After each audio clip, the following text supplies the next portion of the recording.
Sunod-sunod, 2 taon na magkasunod na pumupunta naman kami dito pero wala akong nagagawa dito sa ano.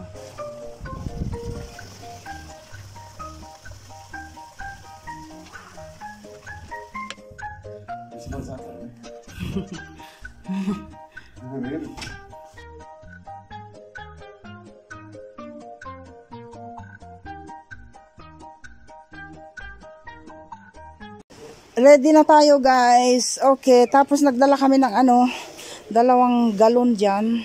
Meron pa dun sa sasakyan. So makakakuha pa tayo ng ilang ganap sa daan. Iigib tayo ng tubig. Pero nakita nyo na yung ganap noon guys, kung saan tayo nag-iigib. Anyways, malamig-lamig siya. At ganito ang itsura ng inyong lola. Ayan. Oh, ang bakasyonistang lolang hasyendera. So let's go, let's go. Ang daldal ng mga Libanis. Sabi niya makikipag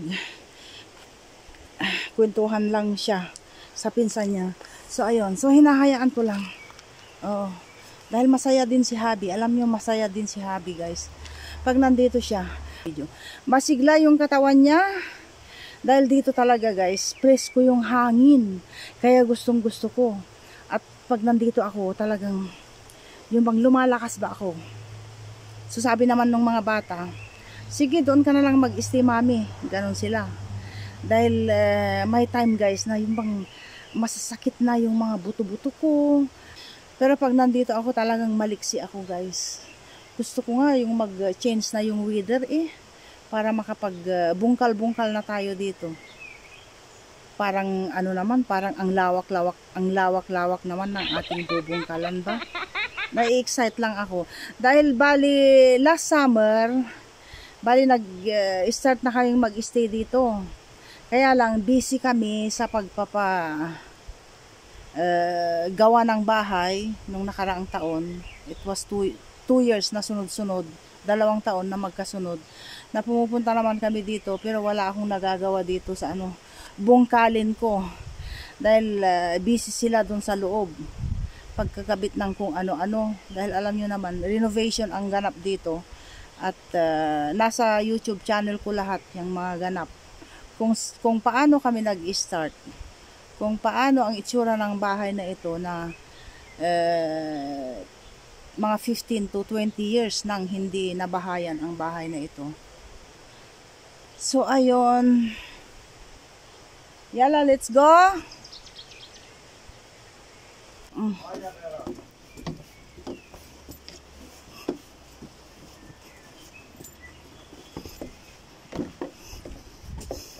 Vera, bye.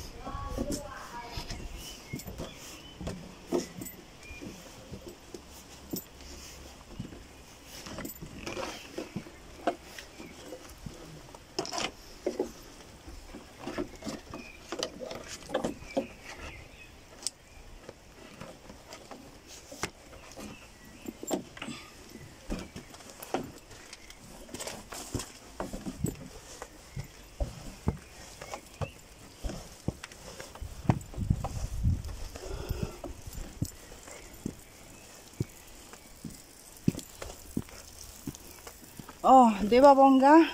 Ganyan naman ang itsura ko, guys. Ano to? Nalalaglag yung sa may puwit ko. Hi! Ay, kaparet.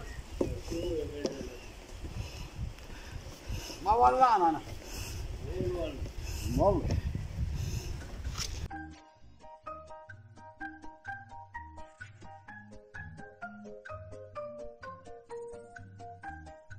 So nag-stop over tayo dito para umigib.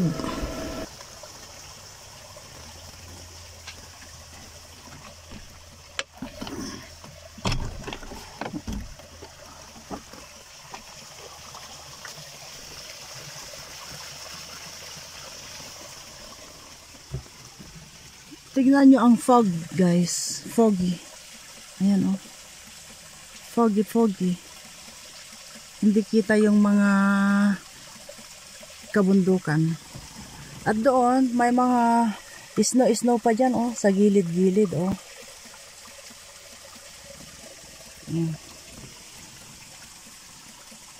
So, yan na nga, pauwi na tayo. 3 galon lang yung aming iigibin. Masarap kasi yung tubig.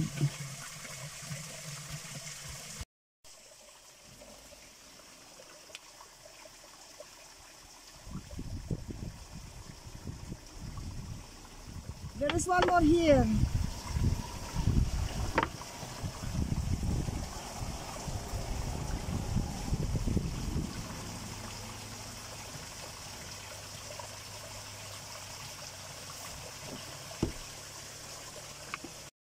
Bago kami umalis, tumawag kami sa mga bata at sabi ni Jessie, naka-shorts na daw siya at naka-t-shirt siya. Yun ang weather sa syudad. Samantalang balot na balot kami dito at nakikita nyo naman guys, foggy siya at sa may tuktok ng ilang bahagi ng kabundukan ay nag-i-snow pa. Ang kagandahan dito sa Lebanon guys, kung gusto mong ma-feel yung lamig, punta ka sa tuktok ng kabundukan, at kung gusto mong ma-feel yung summer, punta ka lang sa syudad. So maganda po talaga ang weather dito sa Lebanon. Noong medyo okay pa ang Lebanon, ang daming dumadagsang mga turista. Sana'y bumalik na yung katahimikan ng Lebanon para naman umangat-angat dahil very down na talaga ang ekonomiya dito sa Lebanon. Ang nagpapataas lang ng ekonomiya dito sa Lebanon ay yung pagdagsa ng turista, at dahil nga sa sitwasyon na hindi pa stable ang sitwasyon dito sa Lebanon, may time na sinasabing okay na, pero may time pa rin na nakakarinig pa rin kami ng putukan. Yun po ang totoo.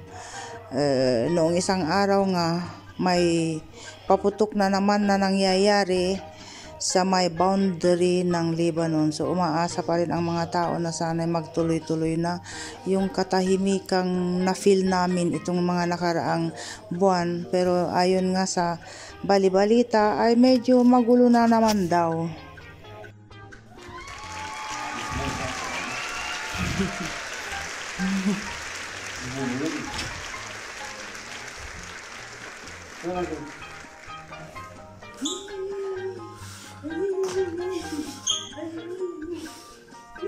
Where's mama? Where's mama? Kiss mommy. Kiss mommy lagi. Kiss mommy. Here. Come here, Philly. Come because the light there. Kiss mommy lagi.